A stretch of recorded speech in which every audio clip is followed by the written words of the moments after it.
The first stage is called menstrual phase. It begins on the first day of the menstruation and lasts for 5 days. The main things that happen inside is pretty bloody. First, the uterus sheds thick walls and blood vessels. Secondly, they exit from the vagina in the form of menstrual fluid. When the contraction of the uterine and the abdominal muscles happens, they come out. If you lose 10 millimeters to 80 millimeters of blood, don't panic, it is totally normal. Girls will experience a great pain brought by these cramps. Boys, we don't have this monthly problem. We should understand the girls and be nice to them. The second stage is the follicular phase.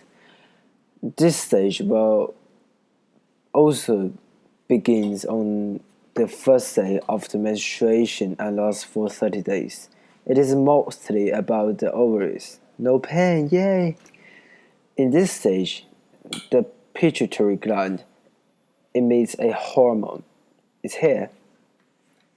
Pretty small, isn't it? It leads egg cells to grow. Once a month, it causes one of these egg cells begin to mature and takes 30 days for the egg cells to reach maturity. While maturing, the egg cell will also make the thick walls to grow again. The ovulation phase, which is the third stage, is the shortest. Usually it happens on day 14. During this stage, the pituitary gland emits another hormone again that causes the mature egg cells comes to the fallopian tube and head to the uterus. If the egg hasn't been fertilized in 24 hours, the egg will travel through the fallopian tube and fall into the uterus. If a sperm comes to the fallopian tube during this period, it might reach to this egg and make it fertilized. If in some cases two sperm reach the egg at the same time, then bang! That fertilized egg will eventually become the twins. Finally, the last stage is the luteal phase. It begins on the day 15 to the last day of the menstrual cycle, the 28th day. If the egg is not fertilized, it will disintegrate. After all, this phase will lead to the next menstrual cycle.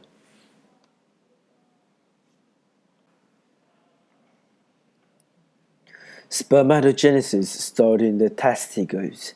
Once a guy reaches to the puberty, he will produce about millions of sperm every day. Those simple round cells which are in the testicles develop into sperm cells as the effect of hormones. They keep divide and change until they have heads and tails, just like tadpoles. They use their tails to swim and use their heads to carry genes and swim to the epidermis.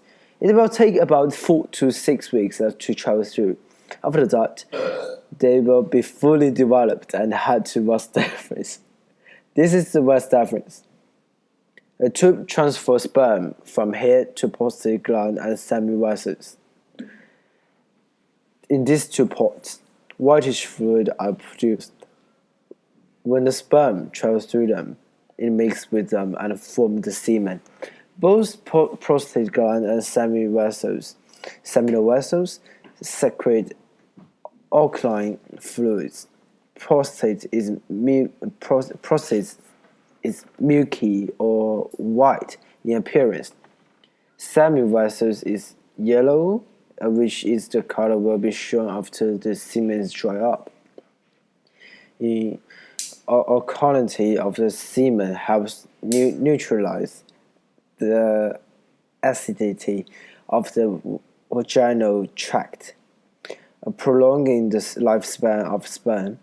The difference about the fluids secreted by the seminal vessels is that they contain proteins, vitamin C, and extra. They are the nutrients that can make sperm survive longer and provide better protection for the genetic material. When a man is sexually excited, his soft penis will be full of blood in the tissue and become hot. We call this process erection. Males will insert to female's vagina with the erected penis. After a while, ejaculation will happen.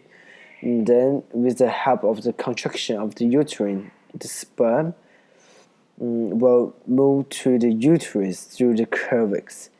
If the female is on the ovulation phase, which we just mentioned it, the semen may go into the egg